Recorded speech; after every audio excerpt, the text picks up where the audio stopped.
3년 동안 연애하고 결혼을 한 남자가 있어요. 나이는 저보다 4살 많습니다.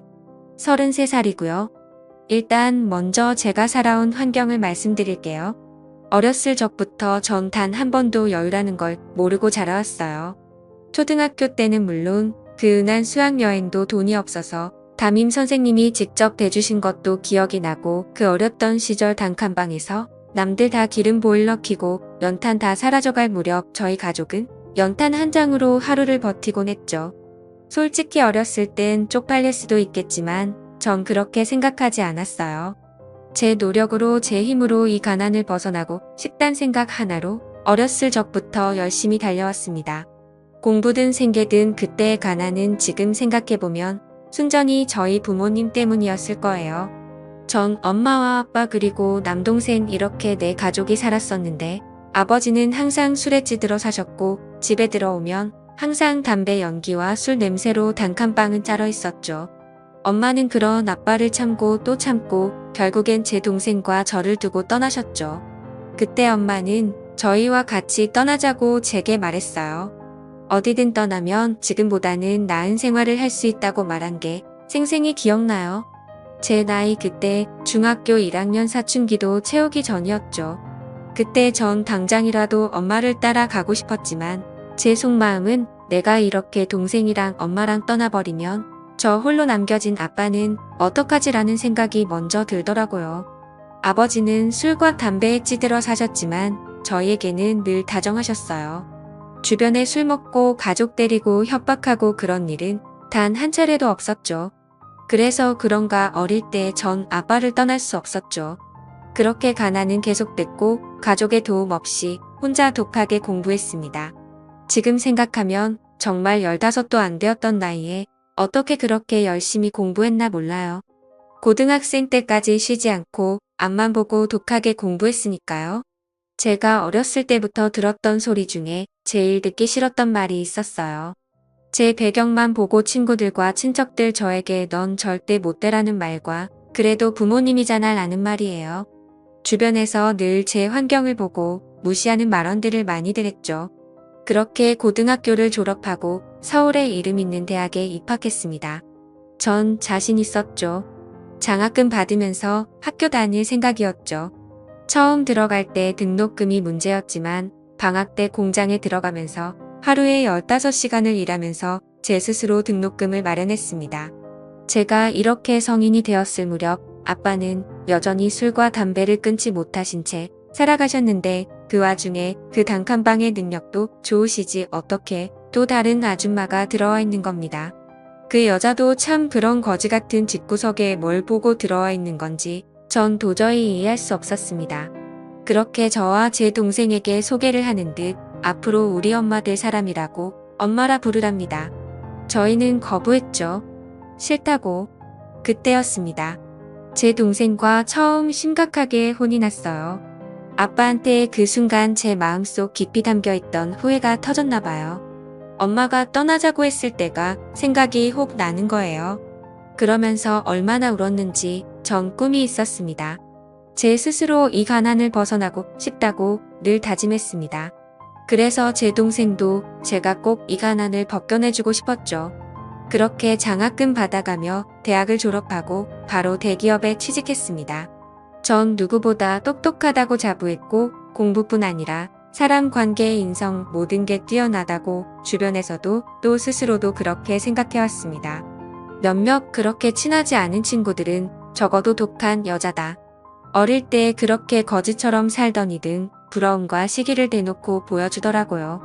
그렇게 24살에 어린 나이에 연봉이 6천 정도 됐죠. 해가 지날수록 연봉은 더 오르고 대기업에 다니는 걸 아시는 아버지는 제게 돈을 요구하시더라고요. 집도 이사해야 하지 않겠냐고. 전 말했어요. 여태 제가 이렇게 혼자 노력해서 이 자리까지 왔는데 아빠는 도대체 제가 이렇게 지낸 세월 동안 뭘 하셨단 거죠? 솔직히 예전에 제가 저희한테 그렇게 하지만 않았어도 이렇게 모질게 하진 않았을 거예요. 엄마 없이 자란 저와 제 동생을 스스로를 위로하며 외롭게 자란 저의 남매를 방치한 아빠가 더더욱 미워지더라고요. 그렇게 전 회사 생활을 하며 열심히 돈도 모았습니다. 보통 동료 직장들 보면 입사하자마자 대출 받아서 차 사고 대출 안 받아도 2년 차만 돼도 차는 기본으로 깔고 다니더라고요. 저는 굳이 차가 필요한가 지하철이란 엄청 편한 교통수단이 있는데 굳이 돈도 아깝고 살 이유가 없었습니다. 그 돈 다 저축했습니다. 어려서부터 가난한 게 습관이 됐는지 돈을 벌었으면 쓸 줄 알아야 하는데 그냥 다 아까웠습니다. 제 입으로 들어가는 음식들, 제가 입는 옷들 전부 아꼈죠. 그렇지만 제 하나뿐인 남동생에게 만큼은 뭐든 해주고 싶었어요. 어떻게 보면 여태까지 버틸 수 있었던 건 동생 하나만 바라보고 이 자리에 왔던 거니까요. 그래서 그런가 동생도 졸업하고 잘 자라줘서 지금은 좋은 대학하고 군대 다녀와서 취업 준비 중에 있어요. 군대에 있을 때 매달 50만 원씩 용돈 보내줬는데 제대하고 나서 저한테 1,000만 원을 주더라고요. 누나한테 받은 돈 허투루 쓰지 않고 꼭 필요한 데 쓰고 싶었다고. 근데 꼭 필요한 순간이 이 돈은 제가 결혼할 때 보태 쓰라는 동생의 말이었습니다. 이런 동생을 제가 어떻게 안 좋아할 수 있겠습니까? 그렇게 지내오다가 회사 동료랑 우연히 술자리를 같이 하다가 만난 남자가 있었습니다. 호감이 갔죠. 무엇보다 대화가 정말 잘 통하더라고. 그렇게 연애를 시작하게 됐고 연애 3년차 저희는 결혼을 약속했죠.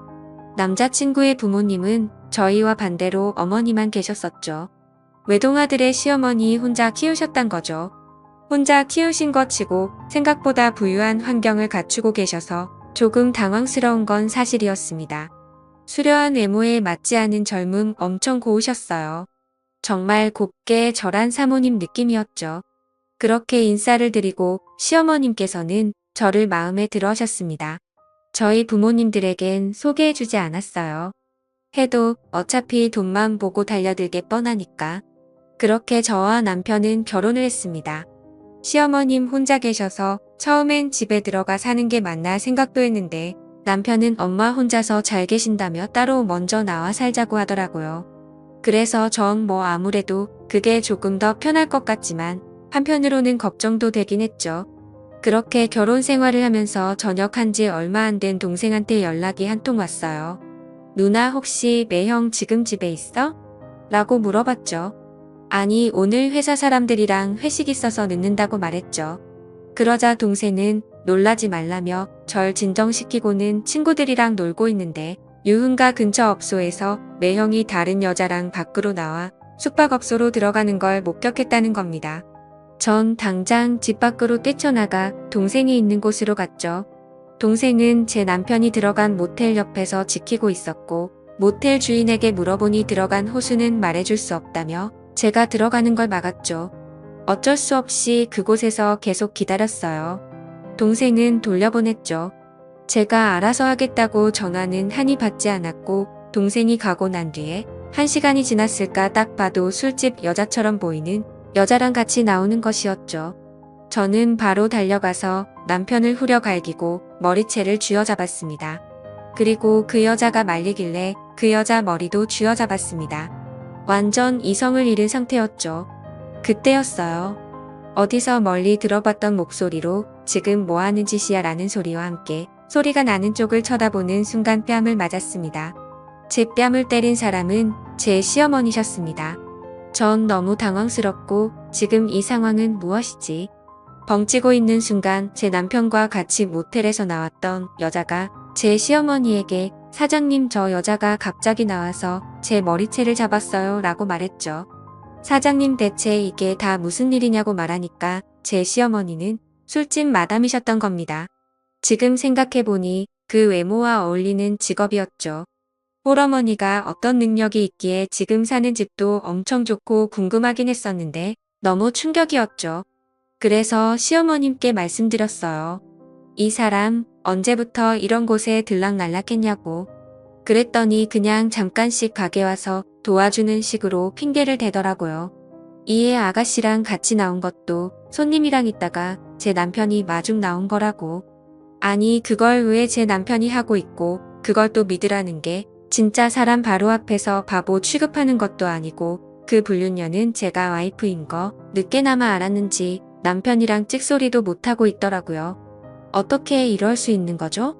아니 어떻게 지 자식이 대놓고 딴 여자랑 바람을 피우고 있는데 저걸 감싸주는 시어머니가 더 납득이 되질 않았습니다. 저는 그 자리에 힘이 빠져 주저앉아서 눈물만 흘렸습니다. 그때 제 남동생이 가지 않고 상황을 지켜보다가 남편에게 다시는 내 눈에 띄면 가만 안 둔다고 하고 절 부축하며 집으로 돌아왔습니다. 그날 이후로 이혼 소송을 바로 준비 중에 있습니다. 그나마 아이가 없다는 거에 정말 천운이라 생각해야죠. 앞으로 저에게 사람이란 제 친동생 빼고는 아무도 못 믿을 것 같습니다.